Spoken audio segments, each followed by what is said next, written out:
ஹமாஸுக்கு எதிராக அந்த நாட்டு மக்களே இப்பொழுது போராட்டத்தில் குதித்திருக்கிறார்கள் என்கின்ற ஒரு செய்திதான். அதாவது பாலஸ்தீனத்திலே இருக்கக்கூடிய ஒரு குழுவினர்கள் தயவு செய்து பாலஸ்தீனத்திலே இருக்கக்கூடிய ஹமாஸ் அமைப்பினர்கள் யுத்தத்தை நிறுத்த வேண்டும், எங்களுடைய மக்கள் ஒவ்வொரு நாளும் கொல்லப்பட்டு கொண்டிருக்கிறார்கள் என்கின்ற பதாதைகளை ஏந்தியவாறு நேற்றைய தினம் அவர்கள் ஆர்ப்பாட்டத்தில் ஈடுபட்டிருந்தார்கள். இந்த செய்தியை அடிப்படையாக வைத்து இஸ்லாமியர்களுக்கு எதிராக செயற்படக்கூடிய பல செய்தியாளர்கள் என்ன செய்திருக்கிறார்கள் என்றால் வேறு விதமாக இந்த செய்தியை பகிர்ந்த வண்ணம் இருக்கிறார்கள்.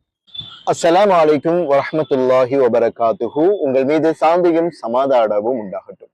ஒவ்வொரு நாளும் காசா மற்றும் இஸ்ரேல் தொடர்பான பல முக்கியமான செய்திகளை சுருக்கமாக தந்த வண்ணம் இருக்கிறோம். அந்த வகையில் இன்றைய தினம் காசாவினுடைய சுகாதார அமைச்சகம் மிக முக்கியமான விடயங்களை பகிர்ந்திருக்கிறார்கள்.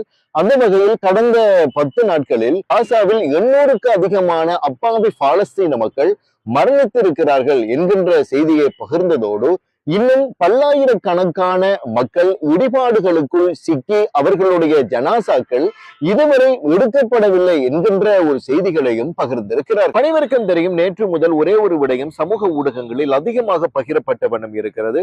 அதாவது ஹமாஸுக்கு எதிராக அந்த நாட்டு மக்களே இப்பொழுது போராட்டத்தில் குதித்திருக்கிறார்கள் என்கின்ற ஒரு செய்திதான். அதாவது பாலஸ்தீனத்திலே இருக்கக்கூடிய ஒரு குழுவினர்கள் தயவு செய்து பாலஸ்தீனத்திலே இருக்கக்கூடிய ஹமாஸ் அமைப்பினர்கள் யுத்தத்தை நிறுத்த வேண்டும், எங்களுடைய மக்கள் ஒவ்வொரு நாளும் கொல்லப்பட்டு கொண்டிருக்கிறார்கள் என்கின்ற பதாதைகளை ஏந்தியவாறு நேற்றைய தினம் அவர்கள் ஆர்ப்பாட்டத்தில் ஈடுபட்டிருந்தார்கள். இந்த செய்தியை அடிப்படையாக வைத்து இஸ்லாமியர்களுக்கு எதிராக செயற்படக்கூடிய பல செய்தியாளர்கள் என்ன செய்திருக்கிறார்கள் என்றால் வேறு விதமாக இந்த செய்தியை பகிர்ந்த வண்ணம் இருக்கிறார்கள். உண்மையிலேயே ஹமாஸ் அமைப்பினர்கள் தீவிரவாத தன்மை உள்ளவர்கள், இதனால் தான் அங்கே பாலஸ்தீன மக்கள் ஒவ்வொரு நாளும் கொல்லப்பட்டு கொண்டிருக்கிறார்கள் என்கின்ற செய்திகள் தான் அது. ஆனால் பாலஸ்தீனத்திலே இருக்கக்கூடிய ஒரு குழுவினர்கள் தான் இவ்வாறு என்ன செய்திருக்கிறார்கள், ஆர்ப்பாட்டத்தில் ஈடுபட்டிருக்கிறார்கள் என்பதுதான் யதார்த்தமான ஒரு உண்மை. 2023 அக்டோபர் 7ஆம் தேதி தான் இந்த போருக்கான ஆரம்பம் உருவாகியது. ஹமாஸ் வீரர்கள் அங்கே தாக்குதல்களை நடத்தாமல் இருந்திருந்தால் இன்றளவு காசாவிலே இவ்வளவு தூரம் மரணங்கள் ஏற்படாமல் இருந்திருக்கும் என்கின்ற செய்திகளை சுட்டிக்காட்டிய ஹமாஸ் பிரிவினர்களை இன்றைய சமூக ஊடகங்களாக இருக்கட்டும், இஸ்லாமியர்களுக்கு எதிராக செயல்படக்கூடிய பல ஊடகங்களாக இருக்கட்டும், இந்த செய்திகளையே இப்பொழுது பகிர்ந்த வண்ணம் இருக்கிறார்கள். ஆனால் நேற்றைய தினம் பாலஸ்தீனத்திலே இந்த ஹமாஸுக்கு எதிராக போராட்டங்களில் குதித்தவர்கள் அனைவருமே பாலஸ்தீனத்தினுடைய ஆட்சிக்கு எதிரானவர்கள் என்பதுதான் உண்மையான ஒரு விடயம். நம் அனைவருக்கும் தெரியும் ஹூதிகளை பற்றி.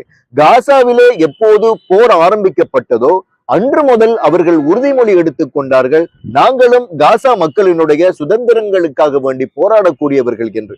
அன்று முதல் அமெரிக்காவுக்கு சார்பான, அதே போல இஸ்ரேலுக்கு சார்பான, இஸ்ரேலுக்கு சொந்தமான எந்த கப்பல் செங்கடலிலே வருகிறதோ அத்தனை கப்பல்களையும் சுட்டு வீழ்த்தினார்கள் என்பதுதான் உண்மையான விடயம். இதுவரைக்கும் அவர்கள் 100க்கு அதிகமான கப்பல்களை சுட்டு வீழ்த்திருக்கிறார்கள் என்கின்ற ஒரு செய்தி இன்றைய தினம் அவர்கள் வெளியிட்டு இருக்கிறார்கள்.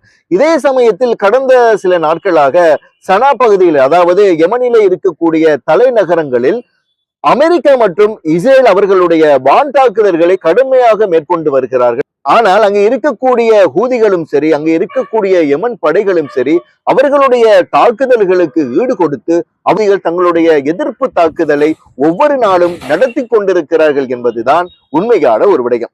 எனவேதான் அன்பார்ந்த இஸ்லாமிய சகோதர சகோதரிகளே, புனித ரமலானுடைய இறுதிப்பத்திலே இருந்து கொண்டிருக்கிறோம். காசா மக்களுக்காக வேண்டியும் அவர்களுடைய ஈடேற்றங்களுக்காக வேண்டியும் இவ்வளவு காலமும் இந்த யுத்தத்திலே மரணித்தவர்களுக்காக வேண்டியும் ஒவ்வொரு நாளும் தொழுகையில் துஆ செய்து கொள்வோமாக.